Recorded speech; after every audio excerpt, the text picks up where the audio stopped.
Bharatiya Janata party ने आज शिमला में तिरंगा यात्रा का आयोजन किया, जिसमें काफी संख्या में लोग शामिल हुए। इस दौरान पाकिस्तान मुर्दाबाद और इंडियन आर्मी जिंदाबाद के नारे गूंजे। तिरंगा यात्रा सीटीओ चौक से लोअर बाजार होते हुए शेरे पंजाब से माल रोड से स्कैंडल पॉइंट होते हुए रिज पर महात्मा गांधी की प्रतिमा के पास संपन्न हुई। इस दौरान भाजपा प्रदेश अध्यक्ष राजीव बिंदल, नेता प्रतिपक्ष जयराम ठाकुर सहित काफी तादाद में बीजेपी कार्यकर्ता व अन्य लोग शामिल हुए। नेता प्रतिपक्ष जयराम ठाकुर ने कहा कि इस यात्रा के माध्यम से भारत की सेना, जिसने वीरता के साथ पाकिस्तान के विरुद्ध युद्ध लड़ा और पाकिस्तान को घुटने टेकने के लिए मजबूर कर दिया, उस सेना का सम्मान किया जा रहा है।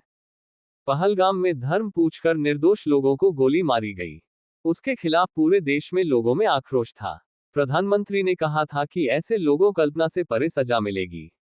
जिसके बाद सेना ने कार्यवाही करते हुए आतंक के 9 ठिकानों को ध्वस्त किए। ऑपरेशन सिंदूर के तहत सैन्य ठिकानों पर भी कार्यवाही हुई और पाकिस्तान तबाही के कगार पर पहुंच गया। तिरंगा यात्रा ऑपरेशन में शहीद हुए सैनिकों को श्रद्धांजलि दी जा रही है। हर वर्ग आज तिरंगा यात्रा में शामिल हो रहा है। वहीं ट्रंप की मध्यस्थता को लेकर उठाए जा रहे सवालों को लेकर जयराम ठाकुर ने कहा कि पीएम मोदी देश के नहीं दुनिया के सबसे मजबूत नेता है। उन्होंने साफ कहा है कि युद्ध समाप्त नहीं हुआ है। अगर पाकिस्तान फिर ऐसी हरकत करता है तो किसी से पूछने की जरूरत नहीं है क्या कार्यवाही करनी है, ये नेतृत्व तय करेगा। पंजाब दस्तक के लिए सुरेंद्र राणा की रिपोर्ट। मित्रों, भारत के अंदर आतंकवादी घटना जो पहलगाम में 22 अप्रैल को घटित हुई, जिसमें 26 मासूम लोगों की जिंदगी चले गई, और शायद दुनिया के इतिहास में ये पहली बार ऐसा हुआ कि जब धर्म पूछ करके परिवार के सामने पुरुषों को चुन चुन करके गोली मारी गई। पूरे देश भर में इस बात को लेकर के रोष था, आक्रोश था,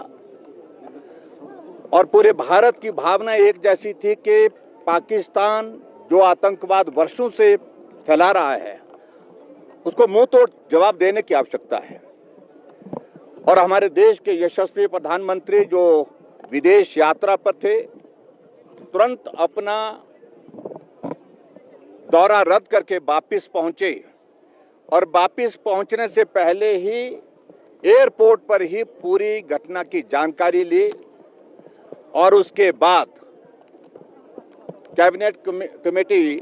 ऑन सिक्योरिटी की बैठक की, और बैठक करने के पश्चात फैसला लिया गया कि भारत इस घटना का मुंह तोड़ जवाब देगा। और जो फैसले हैं उसमें मैं जाना नहीं चाह रहा हूं, डिटेल में जाने की आवश्यकता नहीं, पूरा देश उन सारी चीज़ों को जानता है, आप सब जानते हैं। लेकिन देश के यशस्वी प्रधानमंत्री जी ने एक बात कही थी कि जो लोग इस घटना में शामिल थे और साजिश में शामिल थे,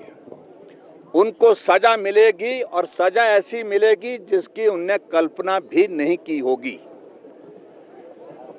और आखिरकार पूरे देश भर में इस सारी घटना को लेकर के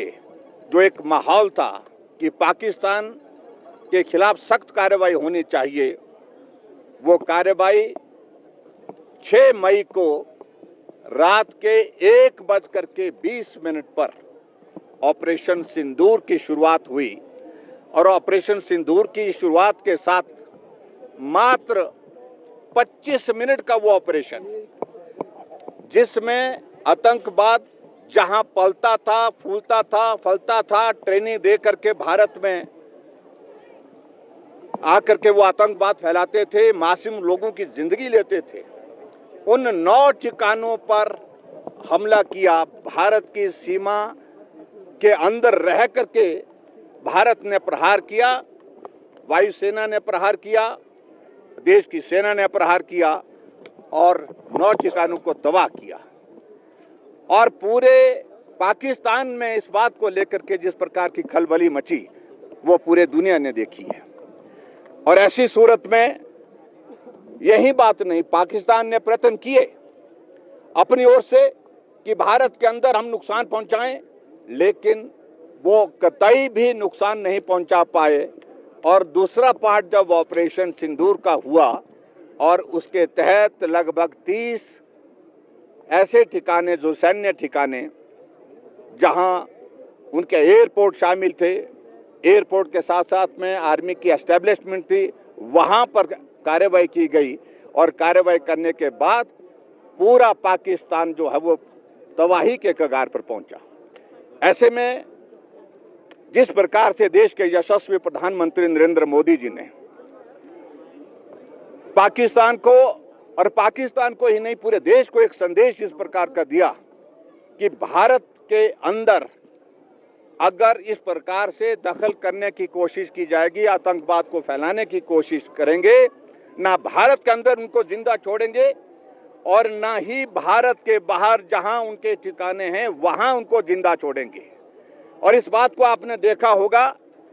कि भारत की सेना ने 100 किलोमीटर पाकिस्तान के अंदर जाकर के भी तबाही मचाई। इन सारी बातों को लेकर के मैं सिर्फ इतना ही कहना चाहता हूं कि देश के यशस्वी प्रधानमंत्री नरेंद्र मोदी जी ने जिस मजबूती के साथ पूरे देश का नेतृत्व किया, देश की सेना ने जिस पराक्रम के साथ पाकिस्तान को जिस भाषा में जवाब देना था वो जवाब दिया, उसके लिए मैं बधाई देता हूं देश के प्रधानमंत्री नरेंद्र मोदी जी को, बधाई देता हूं देश की सेना को और साथ साथ में मैं उन जो शहीद हुए सैनिक उनके प्रति अपनी संवेदनाएं व्यक्त करता हूं और उनका बलिदान हमेशा याद किया जाएगा। और ऐसे में भारतीय जनता पार्टी के सभी हमारे साथियों ने इस बात को लेकर के एक फैसला लिया कि हम पूरे देश भर में तिरंगा यात्रा करेंगे और उस तिरंगा यात्रा के अंतर्गत आज हम शिमला के इस माल रोड से होकर के रिज के मैदान में हैं और मैं देख रहा हूं कि सभी समाज के वर्गों ने इसमें बढ़ चढ़ करके हिस्सा लिया और भारत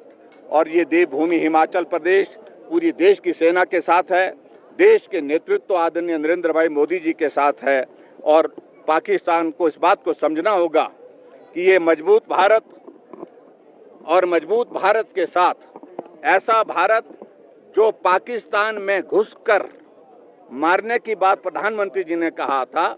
वो व्यावहारिक रूप से उन्हें करके दिखाया है। इसके लिए मैं प्रधानमंत्री जी को भी बहुत बहुत बधाई देता हूं। मित्रों, मैं आज के इस कार्यक्रम में बहुत सारे साथी जो आज के इस कार्यक्रम का हिस्सा बने इस तिरंगा यात्रा के, उसके लिए उन सबका हृदय से आभार व्यक्त करता हूं।